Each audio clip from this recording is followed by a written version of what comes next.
I built 200 websites before I ever actually sold one. This is Blue Collar Millionaires Members Spotlight.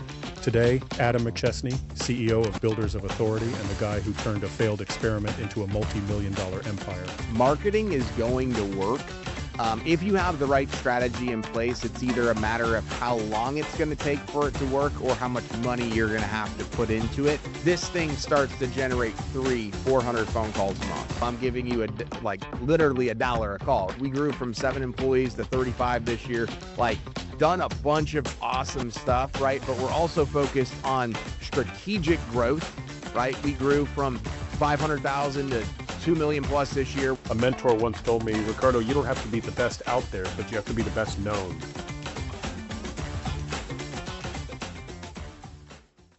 Ladies and gentlemen, good afternoon. It's December the 22nd, 2025. This is Ricardo Torres, Member Success Coordinator with Blue Collar Millionaire.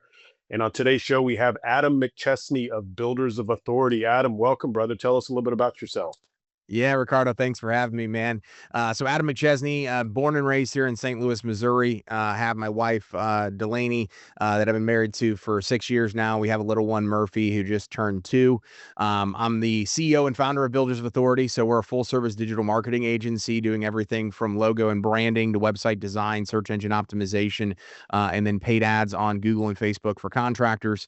I exited an auto glass company earlier this year that I built up really from the ground up. In 2021. Also own a roofing company, or part owner in a roofing company and an outdoor living company. Done a lot of different stuff in the home services and contracting space over the last 6 years. Since I went full-time in entrepreneurship, my background's in medical device sales, and I picked up digital marketing one day back in 2018 because I didn't want to be in medical device sales any longer, and ended up building 200 websites, building out digital real estate, and selling leads, flipping websites, doing all of that, learning SEO, the ins and outs of that back in 2018, and built 200 sites, as I mentioned, before I ever actually sold one. So did a lot of trial and error case studies before I actually got this into an actual business making money. That's awesome, man. And recently you've kind of transitioned a little bit into some real estate with short-term rentals. Is that correct? Yeah, so we just picked up our first short-term rental down in Panama City Beach. I actually just had our first guest stay there this weekend, and actually have 3 bookings throughout the rest of the year in the next couple days. So it's pretty cool. That is really cool, man. I think when we look at our group, 273,000 members, success is found in so many different regions, whether Yep. it's medical sales or whether it's government contracting or straight blue collar landscaping. But there's one thing that I think resonates and is always a constant among entrepreneurs, and that's pivoting. And that's modifying things. If it's not working, then make it work. And sometimes to make it work, you have to pivot a lot. So one of my first questions is, so you've done a lot, man. You had the auto glass, the roofing, outdoor living, medical device sales. You've kind of landed, would you say mostly where is your focus at right now? Yeah, so we're focused on growing our digital marketing agency and then doing some strategic plays within our skill set to get equity in other companies, as well as do some more strategic consulting ourselves. So, like when we opened up the auto glass company, as an example, back in 2021, I was the CEO of that company for almost 2 years. With the roofing company, with the outdoor living, I'm basically the CMO, and then my team is doing the fulfillment as if they were a client of ours. So instead of trying to go and take on more stuff to do more stuff, we're trying to figure out how we can implement and vertically integrate our skill set into other businesses that we've done business with before, as an example. And then, of course, try to serve our clients at a very high level and, adapt on the fly. But that's kind of my core focus, as well as diversification through some of the real estate stuff that you mentioned. But again, kind of stay in my lane versus, oh Yeah. my gosh, I'm going to go do all this other stuff right now and try to take on too much. I've already done that. Yeah, there's a lot to be said about that. There's a lot of different industries out there where you can go deep or you can go wide. But in general, I think if you go wide, you're never really going to get the footing that you want to be that builder of authority or that subject matter expert. So interesting that you mentioned that. Tell us a little bit about your from inception through the sale or kind of marketing and selling the auto glass or the auto glass company that you kind of talked about. You said that kind of started in what year, and when did it end? And walk us through a little bit of that journey that you had with that. Yeah, absolutely. So it's actually a really cool story, and it's one that I tell, often in many instances with the preface of that marketing is going to work. If you have the right strategy in place, it's either a matter of how long it's going to take for it to work or how much money you're going to have to put into it in order to get it to work. And usually, sometimes it's a combination of both of those things. So the third website that I ever built back in 2018 was this auto glass company website that is in St. Louis. That the website is still built on Weebly, which is one of the most basic builders that's out there. And I built that website in 2018, just trying to figure out what industries were easy to rank for, what industries had a lot of upside. And again, I didn't know what I didn't know, right? So I built that in 2018, got a Google business profile on it in 2019, and I just started testing stuff out and kind of using it as one of the many guinea pigs that I had out there. And then in 2020, obviously, that was the year that COVID happened. It was also the year that I went full time in my digital marketing agency in July 2020. But I started to notice that by the end of 2019, the website started to kind of creep on the first page of Google. So about a year, everybody asks, how long does SEO take? Brand new website, not even a real business. It took us about a year to get to the first page of Google. And then all of a sudden it started to rank for more keywords. We started to creep like 30, 40 calls a month. And so by that point, I owned the website and I owned the Google business profile, and I started sending calls to a local one-man band here in St. Louis that had been around for about 20 years. And so he was loving it because his website was barely functioning, and he tried a bunch of other forms of advertising. I'm like, hey, this is an easy way for you to get some more calls on that's on a very limited budget, right? Well, then halfway through 2020, this thing starts to generate 400 phone calls a month. So I'm going back to the guy, of course, being like, hey, man, we're going to have to increase your monthly rent. We're going to have to figure out something. Like, you're literally at this point paying less than $1 per call. It costs Yeah. you 10 to 15 bucks a click on Google. I'm giving you like literally $1 a call, right? And so he was like, hey, man, I'll be honest with you. Like, I can't even handle the demand that you're sending me, much less pay for it, because his business was super inefficient. So I pivoted super quickly. I started to call every other auto glass company in town, and I'm like, hey, I got this thing. Can we sit down and have a conversation? Do you guys want it? And I had a couple conversations. There was even two or three auto glass company owners that they're like, man, we're super intrigued by this. We've been in business, for 15 years and dominate the area. We don't get this many calls. Can you do it? And they basically laughed me out of the restaurant. Um, so then I try to call like Safe Light and the other local franchise company, Glass Doctor, and I'm trying to get up the chain to reach somebody in the marketing department, and they basically told me to kick rocks. So I had been in a mastermind group, and a bunch of people were like, "Hey, just go start the company.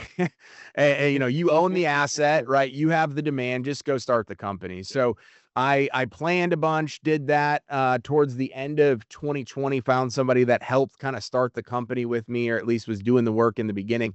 And then January 4th of 2021 was our first official day.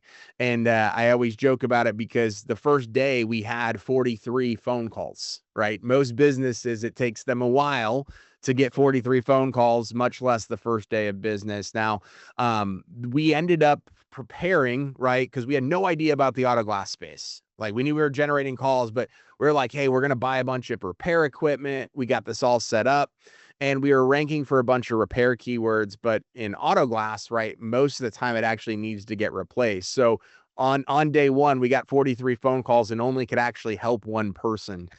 So we had to shift the model really quickly. We started selling the jobs and ordering the glass and then subcontracting out the work. And so we found our way. And then by the end of 2021, we had 3 trucks on the road, had a full-time manager in place. And then towards the end of 2022, I brought my uncle on as a partner. His girlfriend ended up actually running the day-to-day of the company. He injected some more money into it. Fast forward, earlier this year, we're at 5 trucks. We did over $1 million last year in revenue, and then found somebody locally that wanted to buy the company. So I still, to this day, have never repaired or replaced auto glass. I always tell people that. But yeah, that's the story. That's awesome, man. There's a lot of folks out there that I think subscribe to the idea that you have to be an expert at what your end user receives, whether that's auto glass, dry cleaning, landscaping. And the reality of it is you're walking proof that you don't. You don't have to have that. Yep. But if you can insert yourself into a business and scale it in the manner that you did, so can you give us a little bit of an idea, Adam, of kind of what you did, what affects your involvement as well as the capital that your partner brought on to the revenue of the company over those couple of years, and how that led to getting the valuation that you wanted? Yeah, so obviously the biggest thing that they were interested in was the number of calls that we were getting. So we were getting 1,500 to 2,000 leads a month. Wow. And 90% of those were coming from SEO. So like we spent very little money over the last 5 years on Google ads. I'd say less than $10,000 combined over 5 years just because we didn't need it. Yeah. Right before we ended up signing the deal as well, we had been negotiating a large contract that took literally almost 9 months, that on paper was like going to double the company over the next couple of years, because it was a multi-location regional company that was coming in that did a lot of like paintless dent repair and some other stuff, restored cars, and they wanted to use us for their auto glass basically, every single time. And so we actually put a kicker on the back end of the deal for 90 days post sale, because on October 1, when we sold the company, was when October 1 when we actually ended up getting that first contract. And so we said, hey, like, we're kind of like not wanting to get out of the deal right now because there's some more money coming in, but there was obviously risk on both sides. So Yeah. actually last Thursday, we ended up getting that kicker for the 90-day period. So we hit all the goals with the anticipation of that. So I'd say like the digital aspect of it versus where most companies are like, hey, they've been in business for 10, 15 years. They have all those large contracts, which we had quite a few preferred partnerships and things like that, obviously brought on that last one. But from a controlled standpoint where you're like, hey, this phone number, this website, this URL, all this stuff brought so much value that that was a huge piece, obviously, to it as well. And so there was that, but I mean, we had built up a really solid reputation. So like 600 plus Google reviews. So we're the number one locally, like the highest rated company outside of SafeLight and Glass Doctor. But with that, we got like all five of our technicians have been with us a decent period. Like our one that is the newest has been with us for about 9 months. And then in that, they've all been in the industry, I think a minimum of 10 years. So we started to get people coming over from some of the other companies. One guy actually like stopped his own company to come and work with us just because he was struggling to get calls. And then everybody else kind of came over from SafeLight. So we just had a very good culture within in a space where you don't really think about culture being Yeah. the forefront of that in auto glass. So I'd say we brought more than anything, we brought innovation and technology in lead generation into an industry that was like desperately needing it. And that was what was attractive on the backside as well. That's awesome, man. I read a quote the other day. I can't remember who it's from, but it talks about the three pillars to success. It's analysis, capital, plus execution will lead to success. And it's Yep. clear that you had all of those elements with it. Any regrets in that deal? Any missteps that you look back on where you're like, damn, I should have done that a little differently? I think the biggest thing was is I wish early on I would have treated it more like a business instead of just like a side hustle, because that's kind of Yep. what it was when I was also running a digital marketing agency. So going back to 2021, I launched that company 6 months after going full time and leaving medical device sales. That first year, I ended up losing like $60,000 because the guy that helped start the company drove our brand new truck across the country, destroyed it, stole a bunch from me, whether it was cash, equipment, all of that stuff. I mean, we just made so many like mistakes because I was going to them, the team, and saying, "What do we need to buy? What do we need to buy?" And of course, they're like the nicest things, and I didn't have any sort of industry experience to be able to like say yes or no, and I was too busy like trying to grow this other marketing company, right? So I did that in January. April, I became a franchisee of a digital marketing agency that I would later go on to partner in, and then also exit about almost 2 years ago now. And then in May of 2021, we launched a landscape design company here in St. Louis through the same model, except for a partner that I had was running the company at the time. So like I wasn't the CEO of that company like I was in the auto glass company. So I took on too much while also trying to literally be the CEO of two companies that were still so early on in its infancy. And so I just wish that I would have surrounded myself with people like the Blue Collar Millionaire Group all the way back then, where I could have avoided years and years worth of mistakes and found better partners and knew the right questions to ask. But I was just running blindfold and also thinking that, hey, and this was a huge lesson. This is a lesson that I tell a lot of our contracting clients when they're like, hey, I want more leads. I want more leads. I need more marketing. It's like, hey, I've been on the other side of it where we have 1,000+ leads a month and things don't go the way we want them to because everything else is broken. Like we're really good at the marketing side, but that's broken. A lot of people think that marketing is the end all be all and the savior in business. And it's one aspect of the Yes. business, no different than finances or operations or client experience. But it's the shiny object that everybody wants to chase. And I'm like, hey, I've been on the other side where it's actually a problem to have that many leads. Yeah, no, absolutely, man. I think you hit on a whole bunch of nuggets there, man. Just to backtrack for a moment, when you talk about that lesson learned of treating it like a full-blown business and not a side hustle, I'm a real big believer in manifestation. I'm a believer in, Tony Robbins says your state of mind determines your execution, right? Mhm. I can attest to you personally, Adam. I've always had phenomenal experiences with you, man, and I can tell you've been implementing these strategies over time. You're a member of Boardroom Elite. You invest money in your professional development to be a better CEO, to be a better business owner. When you don't fake it, and when you actually invest the time and the effort towards becoming a better version of yourself as each new day goes on, we bear those fruits, and our business sees that as well, and that turns into success over a period of time. When I think about what any business is working on and leads to for their success, it always starts with the operator, it starts with the person, and whether or not they're willing to put in that time and effort. So for you to pull from some of those lessons learned, man, like, hey, I don't want to be a jack of all trades. I want to be excellent in one career field and or in one business and in one endeavor. That's something I think our listeners can really pull away, pull from, as it resonates with me, and I think it resonates with a lot of people. So okay, so you went through cradle to grave on that company, man. And this is something that I wanted to chat about with you, and I think the listeners will get something from this. Keeping up with digital marketing is is difficult because the Google algorithm or Facebook changes so frequently that many business owners, I think, are kind of hanging on for dear life. What used to be something that we understood that would gather or get leads so you could eventually convert them continues to change over a period of time. How did you go from being a consumer and a user of digital marketing to a subject matter expert, and how does that intertwine with builders of authority and what you're doing now? Yeah, it's a great question, and it kinda goes back to that initial thing that I said, like, marketing with the right strategy will work. It's just a matter of how long it's gonna take or how much money it is required in order to make it successful. So, when I was getting started back in 2018, I built 200 websites before I ever actually sold one.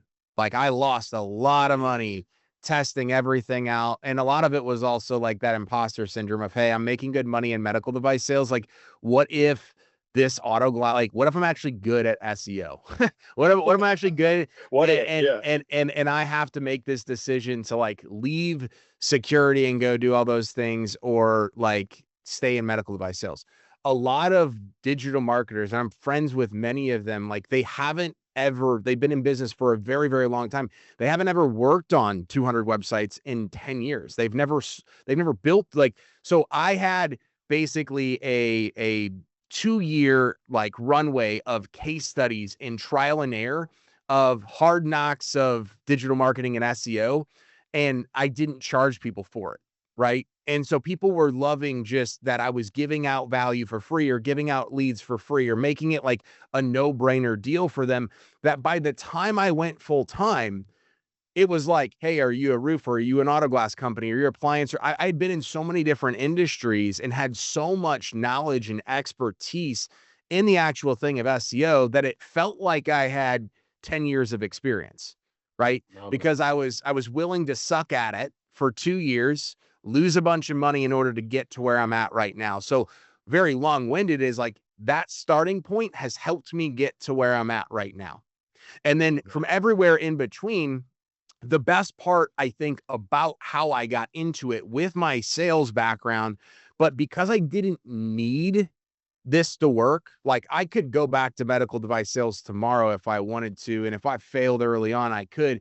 Most marketers, albeit I love them, they're trying to find something to make some quick money. They're trying to find something that like they've always been in that type of space and they like need this to work, right? Mhm. So they sign up the wrong clients. They don't charge themselves. They don't charge enough for their services and they cut corners and they do all these different things. Like because I'm not, I can nerd out on SEO all day long. Like you and I've had conversations, like, you know how nerdy I can get and all those things, but I keep it so simple, which is why every single time Google comes out with a new algorithm change, which happens, it's probably happened at least once since you and I have been on this call now.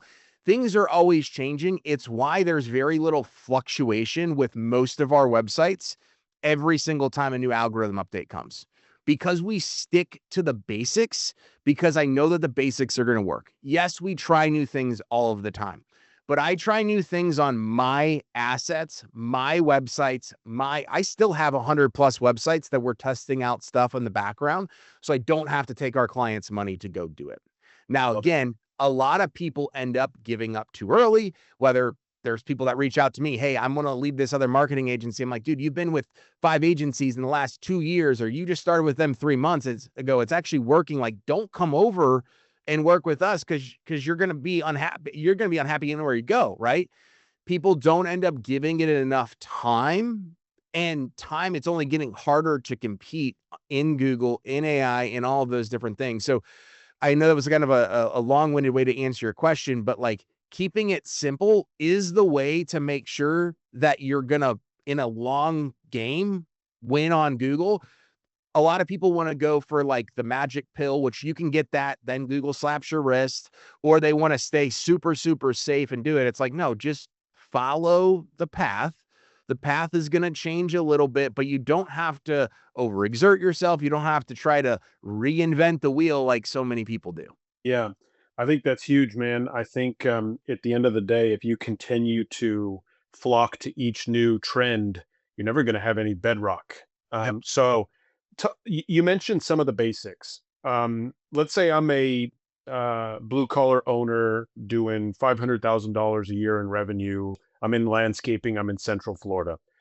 Um, how does Builders of Authority add value to what I want? And you're so far away, number one. And number two, what are some things that you would walk through with that business owner in terms of you proposing the value that you add to that client? And before I, kind of hand you the baton here, the reason I'm asking this, Adam, is because, as the member success coordinator, man, I'm having like 10 or 15 different conversations with members every week. This Yep. is the exact problem. This is the exact obstacle that many of them have is, Ricardo, I want to get out of being the owner operator. I need leads to come in. I need to convert those leads to increase profitability as well as top line revenue so I can hire someone in my place and then I can more strategically balance and manage the business. And so how does Builders of Authority help a member do something like that? Yeah, so the way Builders Authority started was really helping teach people how to use their personal brand and their organic social media brands in order to grow their business and become the authority in their industry.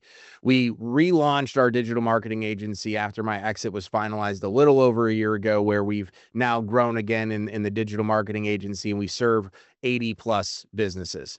But I tell people is before you go and try to hire and do all the digital marketing stuff, you need to make sure that from your Adam and Ricardo Facebook page that you're posting every single day. It may not need to be about your business, right? But you need to be posting so then that way people keep you top of mind.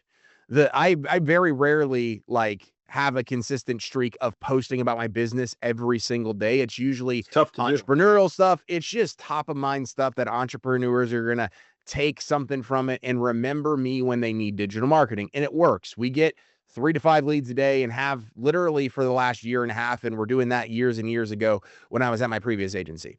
Do the same thing, right, with your business pages. Make sure that you're on multiple platforms. Make sure that you're active in local and industry specific Facebook groups. You should be doing all of that stuff before you're going out and saying, hey, how much money do I need to spend on Google ads? Because that's obviously like a question we see, asked all the time. And then with that, making sure that you're posting on your Google business profile page. So you have to have a Google business profile. It's free to set up. Making sure that you're posting on there at least once a week, if not multiple times a week, and then getting high quality Google reviews. So if you're a landscaper, make sure that your clients are uploading a picture of that completed project to the actual review itself. And then they're explaining the exact service that Ricardo provided in the exact location, because typically landscapers are going to be a service area business. So everybody asks, hey, I want to rank in a 30-mile radius. Well, awesome. Have your clients leave a review that you were 30 minutes away from where you're located and you went to their home and did X, Y, and Z project. That's the foundation, right? And then you always want to have a website up there, whether you do it on your own or pay a company to do it. Like, those are the foundational things that can literally get you to 500 to $1 million plus if you're just super, super consistent and follow through on that. We typically right now won't work with a business doing less than $1 million, less than 3 years in business. If we're the first marketing agency that they've worked with and they maybe they've only tried to do it in-house, like we typically try to have like a couple of key factors in place, a project management or CRM system. There's so many things that are already tough to make work in digital marketing. Like if you don't have those baselines, we typically aren't taking those clients on right now because you haven't also usually done all the free things, the free and easy things in order to grow your business. You want to pay to cut the line. Well, it's going to be very expensive, as I mentioned earlier. How long is it going to take or how much money is it going to require? And sometimes you don't want to pay the piper in order to get that. Well, it's because you're not taking advantage of the free and easy stuff in order to make it easier to get to the top. 100%. Well, the free and easy things can be done by the owner operator. Mm-hmm. The more complex things that are being paid for should be done by an expert. Yeah, and trust me, man. I've struggled with this a lot. I have 2 businesses. My smaller business has more reviews than my larger business, actually, and I'm left with the continuous question of, okay, what's a good post? I get these. I post all the time. Are reels more important? So, from your point of view, we know social media in general from a personal perspective, but social media from a business perspective, what do you find is the most effective manner of posting? Is it pictures? Is it reels? Is it shorts? Is it offering discounts? Is it comedy and something that is just going to bring levity to the overall customer who looks at your business and says, they're a real company. They're going through little struggles. What do you see as successful factors there? So from the business pages, I always recommend consistency and simplicity. And sometimes that's going to be pictures. Sometimes that's going to be the reels as well. Sometimes that's going to be a live video. So I tell all my clients, like, go live once a week, especially as you're finishing up a project. So that way everybody can see the awesome work that you just did. And maybe you can get a quick customer video testimonial live on social media. That's awesome, right? But for the auto glass company, like we still manage the back end marketing for the auto glass company, even after the exit. We have a consistent focus on how we create content and how we do it. Sometimes it's picture, sometimes it's video, but we have Maintenance Monday. So what's a preventative maintenance tip that we can go through and walk you through? Because if you don't maintain or take care of the tiny crack in your windshield, it's going to grow to where you're going to have to replace it. Right. Mm-hmm. So we talk a lot about that both on Facebook and Instagram and Google Business Profile. So that's Maintenance Tip Monday. Tuesday, we have Testimonial Tuesday. So Testimonial Tuesday, where we will highlight a recent 5-star review that we got on Google. So then that way we can help other people see, hey, we're getting consistent 5-star reviews. Like every single week, we got another one coming. On Wednesday, we have Why Us Wednesday. So typically when we're seeing those Google reviews or we're talking to a customer on the phone, we're like, hey, we thank you for your business. Why did you end up hiring us? Like, why are we the quote that you went with? Oh, because you're locally owned and operated. You were the only company that actually answered the phone when, like whatever the competitive advantage is, like ask your customers what that is and then go talk about it. Right. So we have that. And then we have Transformation Thursday. So before and after, cracked windshield, here's the before picture, here's the after. And so it's a good thing that you can also do in video format. And then we have FAQ Friday. So what are frequently asked questions? Hey, do you guys work with my insurance? Is there a warranty? All of that stuff that, again, your customers are consistently giving you good content. You just let it go in one ear, answer the question, and then let it go out the other ear. So we've been super consistent on that. Again, nothing really blows up unless we've had a couple reels that like are pretty cool that people are like, oh my gosh, I can't believe you took that and you made it into that. But auto glass, in and of itself isn't sexy, which is what a lot of people say about their stuff. It's like, yeah, that's great.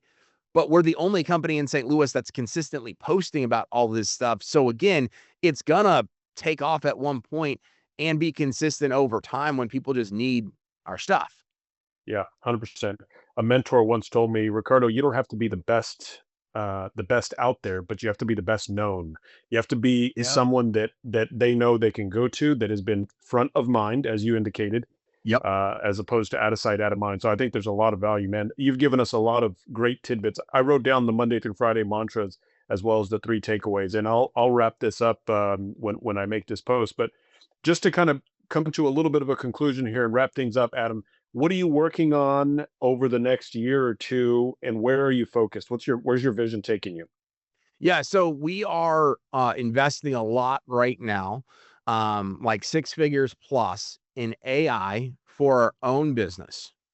So the goal is for us to be able to get better results for our clients, make sure that we are expanding towards all the different things that are coming down the pipeline for AI. Not just, a lot of people are talking about ranking in ChatGPT. Well, ChatGPT is going to launch paid ads. All those platforms, their algorithms are going to change quicker than Google's ever changed because they want to keep people on their toes and they want to keep people spending money, right?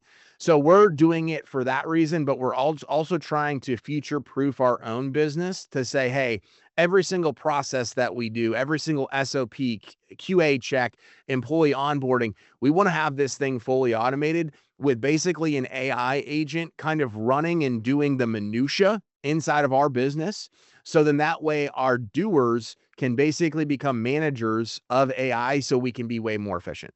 Allow us to get better results for our clients, not have to hire. We grew from 7 employees to 35 this year, like done a bunch of awesome stuff, right? But we're also focused on strategic growth, right? We grew from 500,000 to 2 million plus this year. We're looking to grow maybe to 2.6, 2.7. So not blow it out of the water like we did this year, but be very strategic in how we bring on new clients, how we operate ourselves, and then take on some of those really cool equity opportunities like we have inside the roofing company and outdoor living company, where we've already worked with a business. They like what we do. They're opening up something new, or they're looking to give equity inside of their existing company and be a strategic partner from that standpoint.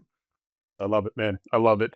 We were in Atlanta a couple of months ago, and I brought up to the Boardroom Elite Group a cash flow thing, and Adam took the time to create a little bit of an AI tool that helped me analyze my monthly cash flow, how it can plug into my business. I know that you bring value to the clients, man, and I think that a lot of folks will listen to this, Adam, and will reach out, man, whether it's from web development to anything SEO, all of it in between, and for additional questions regarding AI. Because when we think about this group, so many members are out there as subject matter experts, man, but you're a vocal one who is present, and you're living out those mantras that you kind of talked to me about. Tell the listeners how they can get a hold of you. Where can they find you? Where are you active? I think you're active on every platform, but you say it. Yeah, Facebook's probably the easiest place, right? Especially inside of the Facebook group. Like that's where I'm obviously active a lot. We get tagged in there a lot. You can, add me, follow me, send me a message on Facebook. You can also go to buildauthority.com. And then we have our own Facebook group called Builders of Authority. We post a lot of good content in there on a daily basis, just tips, tricks, and strategies on how to grow both your personal brand and your business in the process. I love it, Adam. Well, listen, thank you again for your time today.